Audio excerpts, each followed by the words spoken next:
या मुंबईमध्ये असू देत किंवा या शिवडी मतदारसंघामध्ये आपण घेऊया.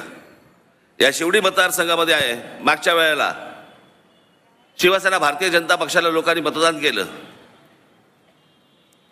आणि शिवसेना भारतीय जनता पक्षाला मतदान केल्यानंतर निकाल ज्या वेळेला लागले त्यावेळेला शिवसेना उठली आणि ज्यांच्या विरोधात निवडणुका लढवल्या त्यांच्याबरोबर जाऊन बसली फक्त मुख्यमंत्रीपदाची गळ्यात माळ घालण्यासाठी. तुम्हाला कोणाला विचारलं होतं? तुम्हाला कोणाला सांगितलं होतं? तुम्हाला तुमच्या मताचा हा अपमान नाही वाटत? काँग्रेस राष्ट्रवादी नको म्हणून तुम्ही युतीला मतदान केलं आणि त्याच्यानंतर निकालानंतर एक पक्ष त्यातला उठतो आणि ज्यांच्या विरोधात निवडणूक लढवली त्यांच्यावर जाऊन बसतो स्वतःच्या स्वार्थासाठी.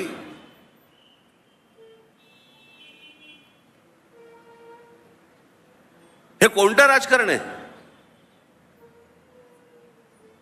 मी देशामध्ये आजपर्यंत देशाच्या राजकारणात अशी बघितलीच नाही गोष्ट की ज्यांच्या विरोधात निवडणूक लढवली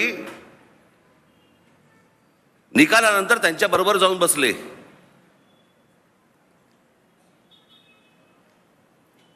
हे सगळं तुम्हाला ना हे सगळ्या गोष्टी तुम्हाला विसरायला लावतायत. कशातनं? जातीतनं.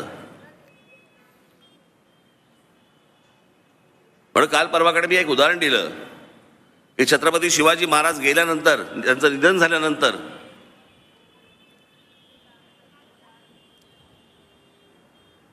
ही समाधीमध्ये नंतरची गोष्ट पण जे काय तिथे त्यांना त्यांच्या अंत्यविधीकडे झाले त्या जागेवरती बऱ्याच वर्षानंतर तिथे पहिल्यांदा जर कोण गेलं असेल तिथे तर ते आमचे ज्योतिबा फुले गेले महाराजांच्या समाधीच्या इथे.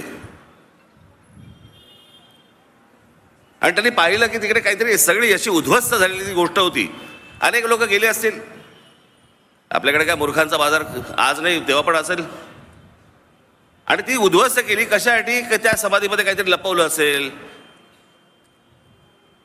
सोन्याच्या मोहरा असतील, हिरे माणके असतील, काहीतरी डोक्यामध्ये त्याच्यामुळे ती उद्ध्वस्त केली. पण ती गोष्ट बघायला कोण गेलं पहिलं? आमचे ज्योतिराव फुले.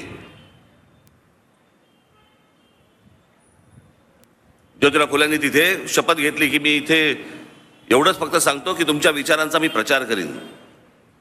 18 पगड जातींना एकत्र घेऊन ज्या माणसाने स्वराज्याची स्थापना केली तिथे जाऊन ज्योतिराव फुलेंनी ही शपथ घेतली की तुमच्या विचारांचा प्रचार करीन.